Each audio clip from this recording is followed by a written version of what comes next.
Two people earn identical salaries, $150,000 per year, same job title, same company, same career starting point.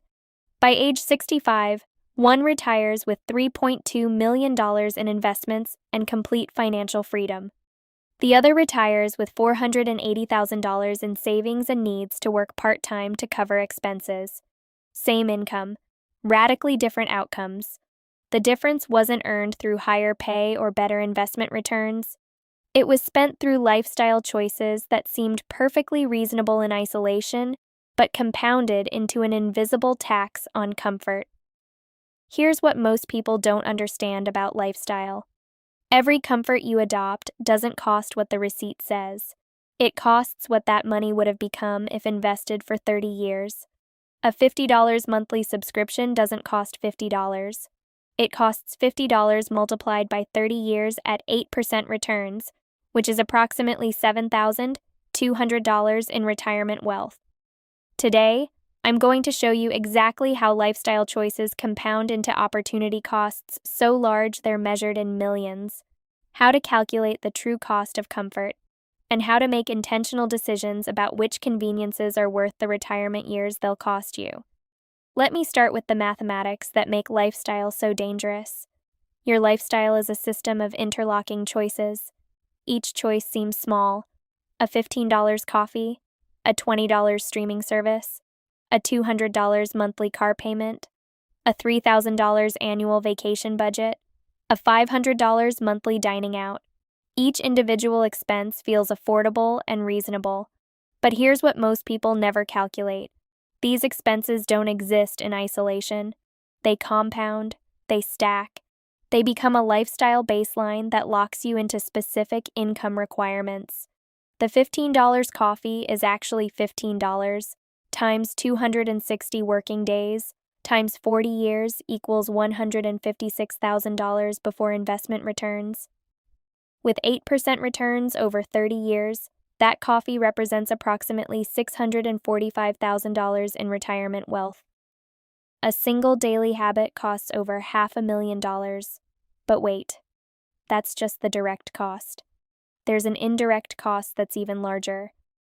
That $645,000 that could have been invested instead creates ongoing compounding losses. If you invest that $500,000 for 15 years before retirement, it becomes over $2 million. So the daily coffee actually costs you $2 million in retirement wealth if you account for compounding opportunity cost over the entire working lifetime. Most people hear that and think it's hyperbolic. It's not. It's pure mathematics. This is how lifestyle inflation destroys wealth for high earners. Let me show you how this plays out in real numbers using an actual scenario. Consider someone earning $200,000 annually. This is a top 10% earner. By conventional thinking, they should be wealthy. But most people at this income level are financially stressed. Here's why. That $200,000 sounds like a lot until you subtract taxes. Federal income tax at this level is roughly 24%, state tax another 5%, FICA taxes another 7.65%. That's 36.65% gone immediately. The person takes home approximately $127,000. From that $127,000, they need housing. A $700,000 home with a $560,000 mortgage at current rates is approximately $4,200 monthly, or $50,400 annually. That's 40% of net income right there. Insurance, health, auto, home, life might be another $2,000 monthly or $24,000 annually. That's 19% of net income. We're at 59% of income committed before the person even feeds themselves. Now the lifestyle choices. Most people at $200,000 income feel they've earned certain comforts. They don't make their own coffee. They order delivery several nights weekly. They take 1 or 2 vacations annually.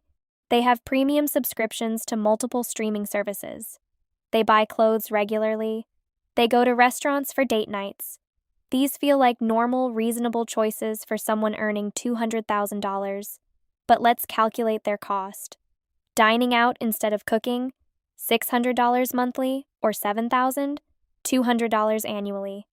Coffee, breakfast, and lunch out instead of packed, $400 monthly or $4,800 annually. Streaming services, apps, subscriptions, $200 monthly or $2,400 annually. Vacations, 2 to 3 per year, $10,000 annually. Clothing purchases, $300 monthly or $3,600 annually. Entertainment, concerts, events, $300 monthly or $3,600 annually. That's $31,600 annually in discretionary spending beyond the mandatory expenses. Our person earning $200,000 is now committed to $50,400 housing plus $24,000 insurance plus $31,600 lifestyle plus taxes equals $127,000 net income is consumed entirely. They have $0 left to invest. None. A top 10% earner with nothing being saved. But here's where lifestyle becomes an invisible tax. If this person wants to reduce any of these expenses, the lifestyle feels like deprivation rather than optimization. They're not used to it anymore. The coffee shop, the restaurants, the subscriptions, the vacations have become baseline normal. Reducing spending feels like failure, not like intelligent financial strategy. Meanwhile, someone earning $100,000 who never adopted this lifestyle, who makes their own coffee, who cooks at home, who takes one vacation annually, who limits subscriptions, has a completely different math. That person earning half as much can save $500 plus monthly while living comfortably, because they never established expensive baselines.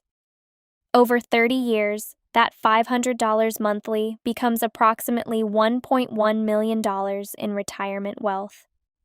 The person earning $200,000 with no savings and the person earning $100,000 with consistent savings end up in identical financial positions despite the $100,000 income difference. The invisible tax of lifestyle eliminates the entire advantage of higher earnings. This is the core pattern. Lifestyle scales with income automatically unless you actively prevent it. Income increases happen gradually. Lifestyle increases happen without conscious decision. Each raise gets absorbed into slightly better housing, slightly nicer cars, slightly more frequent dining out. The person never feels wealthy because they're perpetually earning just enough to maintain their expanded lifestyle. Let me introduce a framework for thinking about lifestyle costs that reveals this invisible tax. Every expense has 3 costs. The first cost is the purchase price. That's obvious. A car costs $40,000. That's clearly $40,000. The second cost is the maintenance and carrying cost. That car requires insurance, registration, maintenance, fuel. Over 10 years, those costs typically equal 40 to 60% of the purchase price for a typical vehicle. That $40,000 car actually costs $56,000 to $64,000 over 10 years. Most people account for the first 2 costs, but there's a third cost that almost nobody calculates: the opportunity cost. That $40,000 invested at 8% returns for 20 years becomes $186,000. If you need to buy the car, fine. But you should understand you're spending $186,000 in retirement wealth, not $40,000. When you add up the purchase cost, the carrying costs, and the opportunity cost, the true cost of ownership becomes clear. Apply this framework across all lifestyle expenses, and the invisible tax becomes visible. Here's a practical principle. Divide every expense into 3 categories. Category A: essential, housing, insurance, basic food, transportation to work, basic utilities. These expenses are necessary and should be optimized but probably can't be eliminated. Category B: comfort, better quality housing than minimal reliable vehicles, reasonable vacations, quality food. These provide genuine quality of life improvement and are reasonable to include in a balanced financial life. Category C: convenience, eating out instead of cooking, premium subscriptions, expedited delivery, high-end versions of items that have modest versions. These provide marginal quality improvement for high cost. The invisible tax primarily lives in Category C, convenience spending. Here's what's dangerous about convenience. It's easy to adopt, hard to notice, and even harder to reverse. A coffee shop habit starts with 1 or 2 visits weekly. It's convenient. The coffee is good. It becomes 3 times weekly, then daily. Once daily is normal, reducing to twice weekly feels like deprivation, even though you'd be saving $2,000 annually. A meal delivery service is occasionally convenient during busy weeks. Then it becomes twice weekly, then half your meals. You're now locked into $600 plus monthly convenience spending that feels normal. Premium streaming services stack. You subscribe to one. Then one more seems reasonable. Then another. Suddenly, you're paying $80 monthly for content that could be watched on one service or consumed less frequently. The individual subscriptions seem cheap. The stack adds up to a major expense. These convenience habits share a characteristic. They're hard to reverse because they become part of your lifestyle identity. You've told yourself you deserve these comforts. Removing them feels like deprivation. But here's the mathematical reality.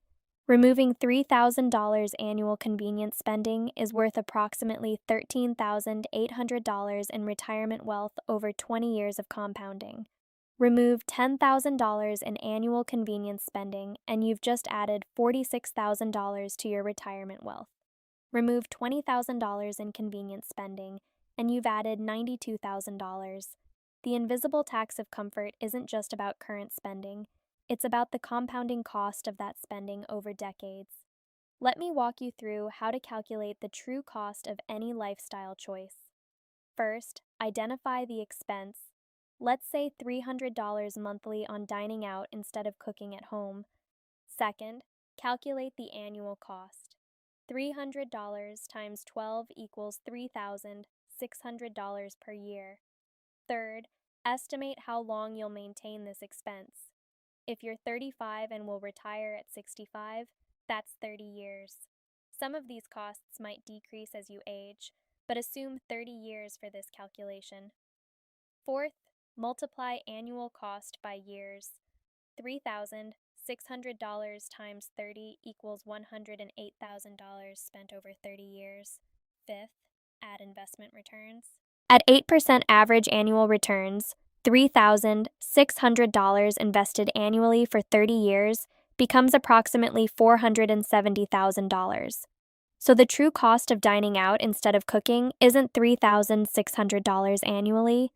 It's $470,000 in retirement wealth over 30 years. This calculation transforms how you view spending. A $300 monthly habit isn't cheap. It's a $470,000 commitment to a lifestyle choice. When you calculate lifestyle costs this way, some choices remain worth it. If dining out brings you genuine joy and you value that more than the retirement money, that's a legitimate choice to make consciously. But most people never do this math. They spend $3,600 on dining out without realizing they're trading $470,000 in future freedom for the convenience. Now let me illustrate this with a detailed character example showing how lifestyle compounds. Meet Jennifer and Michael. They're a married couple who both earn good incomes. Combined, they make $280,000 annually. By typical standards, they're wealthy. They should be building serious assets. At 35, they had $120,000 in retirement savings. They owned a home with a $250,000 mortgage. Reasonable starting point. They made a series of lifestyle choices over the next 15 years that seemed reasonable individually, but compounded significantly. When their kids were young, they upgraded their home from $450,000 to $650,000. The mortgage increased to $520,000. The monthly payment went from $2,400 to $3,200, an extra $800 monthly, or $9,600 annually. Over 15 years, they committed $144,000 to housing that would have been $800,000 plus with compounding. They bought reliable used cars, but kept upgrading them every 5 years rather than keeping them 10 plus years. They spent approximately $30,000 on cars over 15 years that cost $180,000 plus in compounding. When income increased, they expanded dining out. They went from cooking 4 nights weekly to cooking 2 nights weekly. That's approximately $400 monthly or $4,800 annually. Over 15 years, $72,000 committed, worth $250,000 plus compounded. They took 2 nice vacations annually instead of 1 nice vacation and 1 local trip. That's approximately $8,000 annually in extra vacation spending. Over 15 years, $120,000 committed, worth $400,000 plus compounded. They maintained premium subscriptions for streaming, apps, fitness, and other services that stack to $300 monthly or $3,600 annually. Over 15 years, $54,000 committed, worth $180,000 plus compounded. They hired house cleaning bi-weekly because they felt too busy to maintain their larger home. $200 bi-weekly or $5,200 annually. Over 15 years, $78,000 committed, worth $260,000 plus compounded. They bought nicer clothing, higher quality groceries, premium versions of ordinary items. Another $3,000 annually in comfort choices. $45,000 over 15 years, worth $150,000 plus compounded. By age 50, Jennifer and Michael had made approximately $613,000 in lifestyle choices that could have been invested instead. Those choices were worth over $2 million in retirement wealth given compounding. At 50, they looked at their retirement savings and were shocked. They had approximately $480,000, much less than they expected given their high income. The invisible tax of their lifestyle choices had cost them $2 million in retirement wealth. Now let me introduce a decision framework that prevents this invisible tax from accumulating. For every lifestyle expense, ask 5 questions. First, does this expense bring me genuine, lasting satisfaction or temporary convenience? Most Category C expenses bring temporary convenience that adapts quickly. After 30 days of meal delivery, it's normal, not special. After 6 months of premium subscriptions, they're baseline, not luxurious. After a year of house cleaning service, it feels like deprivation to stop, not like returning to normal. Genuine satisfaction expenses, travel to meaningful places, learning new skills, spending time with valued people, tend to maintain satisfaction over time. Convenience expenses just shift your baseline. Second, could I achieve the same outcome with less cost? Could I cook at home instead of dining out? Yes, with minimal skill. Could I use streaming services selectively instead of stacking subscriptions? Yes, easily. Could I keep my car 10 years instead of 5? Yes, most modern cars last. Could I take 1 meaningful vacation instead of multiple casual vacations? Yes, and probably enjoy it more. Third, what is the true cost of this expense? Do the math. Calculate annual cost times years until retirement times investment returns. Make the invisible tax visible. Fourth, is this expense worth the retirement years it will cost me? If an expense costs $200,000 in retirement wealth, am I willing to work approximately 1 to 2 additional years to fund it? Some expenses are worth it, most aren't. Fifth, can I make this expense temporary instead of permanent? Rather than adopting meal delivery permanently, could you use it during busy periods and cook at home otherwise? Rather than maintaining expensive gym membership, could you do home workouts most of the time? Temporary expenses have much lower lifetime costs than permanent lifestyle changes. Let me give you specific guidance based on where you currently stand. If you're in your 20 seconds, you have the gift of prevention. You can avoid adopting expensive lifestyles entirely. The person who never establishes a $400 monthly dining out habit doesn't experience deprivation by not having it. Build your lifestyle around activities that don't require high spending: hiking, cooking together, reading, side projects, learning. Once expensive lifestyles become normal, they're psychologically difficult to reverse. Prevention is infinitely easier than correction. If you're in your 30 seconds and already have some lifestyle commitments, you're at an inflection point. Every year you maintain expensive habits locks in another year of lost compounding. Small changes now compound into substantial wealth. Reducing lifestyle spending by $500 monthly in your 30 seconds is worth approximately $2.3 million in retirement wealth by 65. If you're in your 40 seconds with significant lifestyle commitments, change is still possible, but requires conscious decision-making and some uncomfortable conversations. The math isn't in your favor. The person who is willing to make small changes in their 30 seconds will be wealthy. The person who waits until their 40 seconds to address lifestyle will need to make bigger changes. If you're in your 50 seconds approaching retirement, the opportunity for lifestyle-based wealth building is closing.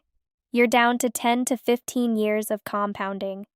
Focus on the largest expenses: housing, cars, vacations, rather than small convenience spending.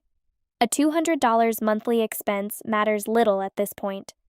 A $5,000 annual housing expense still has meaningful impact. Here's something practical you can do immediately. Audit your discretionary spending. Write down every expense over the past month that wasn't essential. Not housing, not insurance, not utilities. Everything else. Categorize each expense as comfort or convenience. Calculate the true cost of each expense using the framework: annual cost times years to retirement times 8% returns. Look at the total. That number represents the invisible tax you're paying for your lifestyle choices. Most people find the number shocking. Someone spending $2,000 monthly on discretionary items is trading $5.8 million in retirement wealth for convenience. Once you see the real number, you can make conscious choices. Some expenses will remain worth it. Yes, I'm willing to spend $500,000 in retirement wealth to travel. That's a legitimate choice made consciously. Other expenses will suddenly seem unjustifiable. I'm spending $200,000 in retirement wealth to avoid cooking dinner myself. That perspective usually shifts behavior. The person who makes the invisible tax visible and then makes intentional choices typically reduces discretionary spending by 20 to 40%. They do it voluntarily because they understand the cost. It doesn't feel like deprivation. It feels like intelligent allocation of resources. Here's what I find most important to understand about lifestyle. It's a choice, not an inevitability. The person earning $200,000 doesn't have to spend $31,600 on discretionary lifestyle. They choose to. That choice seems reasonable in isolation because everyone at their income level makes similar choices. Peer pressure normalizes expensive lifestyles, but the person earning $100,000 can make different choices and end up wealthier by not adopting expensive baselines. Income determines how much you can spend. It doesn't determine how much you should spend. Most people operate on the assumption that higher income means higher lifestyle. Income increases are automatically converted to lifestyle upgrades, but this is a choice, not a law. The wealthy builders, the people who actually accumulate assets, make different choices. They increase income while maintaining lifestyle. They earn more and save more, not earn more and spend more. This seems counterintuitive to people trapped in lifestyle inflation. Surely someone earning $300,000 deserves to live better than someone earning $100,000. They do deserve to. The question is what better means. Does it mean more comfort items or does it mean more freedom? Does it mean nicer restaurants? Or does it mean retiring at 55 instead of 70? Different choices lead to very different outcomes despite identical income. The person earning $300,000 who spends $200,000 lives well and retires stressed. The person earning $300,000 who spends $100,000 lives well and retires wealthy. Both have high incomes. One chose to convert it to lifestyle. One chose to convert it to freedom. The invisible tax of comfort isn't about deprivation. It's about making conscious choices about what you value, rather than allowing income to automatically increase your lifestyle. Picture yourself at 70. In one version, you're working part-time because Social Security isn't enough. You're calculating how to afford both medication and property taxes. You're stressed about money despite decades of good income. In the other version, you're retired completely. You're taking vacations when you want, helping grandchildren with college, spending money freely because you have so much more than you need. Both versions of you had the same income. Both versions of you earned $200,000 plus annually at some point in your career. The difference was what you chose to do with that income while you were working. The invisible tax of your lifestyle choices today determines which version of you exists at 70. This isn't about being cheap or living poorly. It's about conscious choice. Some people consciously choose to spend on lifestyle and accept that means working longer. That's a legitimate choice if made knowingly. Most people make the choice unconsciously. They let lifestyle scale with income. They never calculate the cost. They wake up at 55 shocked that retirement isn't possible despite high earnings.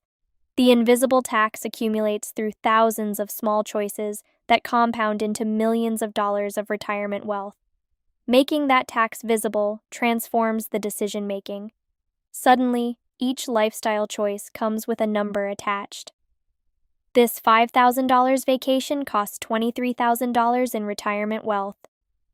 This $300 monthly dining habit costs $138,000 in retirement wealth. Some choices remain worth it, but they're made consciously, not by default. That conscious choice-making is the difference between people trapped by lifestyle and people freed by discipline. Your 30 seconds and 40 seconds represent the critical window where this decision matters most. The compounding power is still substantial. The years remaining are still long. Small changes compound into millions. The person who spends $2,000 monthly on discretionary lifestyle will, by retirement, have paid an invisible tax of nearly $5 million in wealth foregone. The person who maintains $500 monthly in discretionary lifestyle will pay less than $1 million in visible tax. That $4 million difference is the cost of comfort. It's the difference between working until 70 and retiring at 55. Which invisible tax will you pay?